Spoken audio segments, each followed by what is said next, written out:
Miss হবে না আপনার পছন্দের টিভি শো। দেখুন জি5 অ্যাপে একদম ফ্রি। হ্যাঁ স্যার, হ্যাঁ আমি ওখানেই আছি স্যার।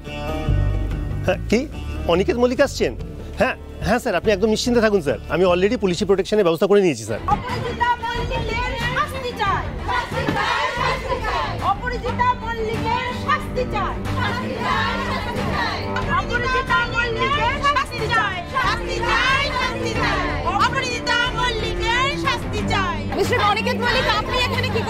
এই সাক্ষাৎকার কি শুধুই সৌজন্যের নাকি সবটাই কেস সেটেলের জন্য?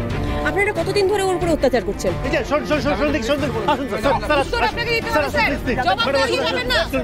আপনারা দেখতে পেলেন এখানে অভিযুক্তর বড় ছেলে অনিকেত মল্লিক এখানে এসে পৌঁছেছে শ্যামলী মালাকারের সঙ্গে দেখা করতে। তিনি আমাদের কোনো রকম কোনো প্রশ্নের উত্তর দিলেন না, কিন্তু এখানে সব থেকে ইম্পর্টেন্ট প্রশ্ন যেটা, এই সাক্ষাৎকার কিসের জন্য?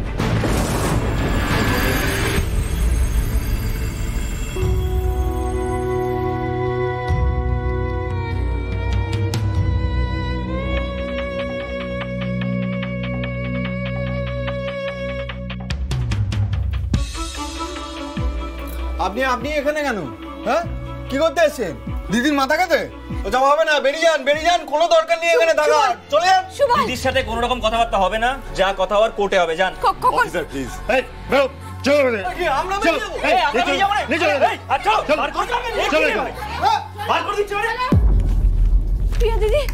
প্রিয়া দিদি, শ্যামলী দিদি, প্রিয়া দিদি বিশ্বাস করো, আমি কিচ্ছু করিনি, আমি সত্যি কিচ্ছু করিনি, অন্তত তুমি আমায় বিশ্বাস করো। আমি তো নিজেই বুঝে উঠতে পারলাম না কি থেকে কি হয়ে গেল, আমি কিচ্ছু করিনি। শ্যামলী দিদি, আমার তো কিছু কথা বলার আছে। হ্যাঁ কথা, কিন্দ্র স্যারের খোঁজ পাওয়া গেছে? বলো না প্রিয়া দিদি, ওনার খোঁজ পাওয়া গেছে? বলো না কি খবর?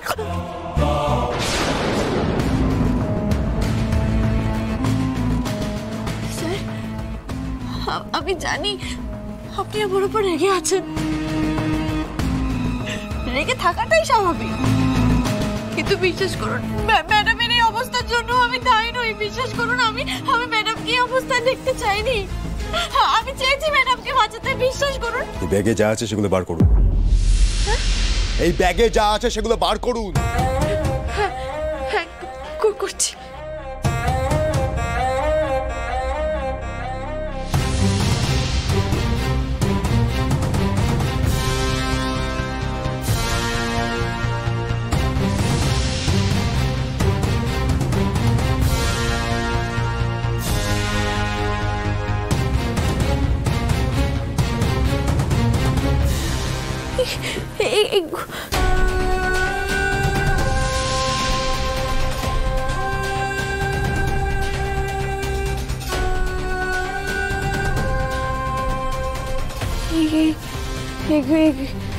এগুলো কেন স্যার? রেডি হয়ে নিন, আমার আপনার সঙ্গে বিয়ে।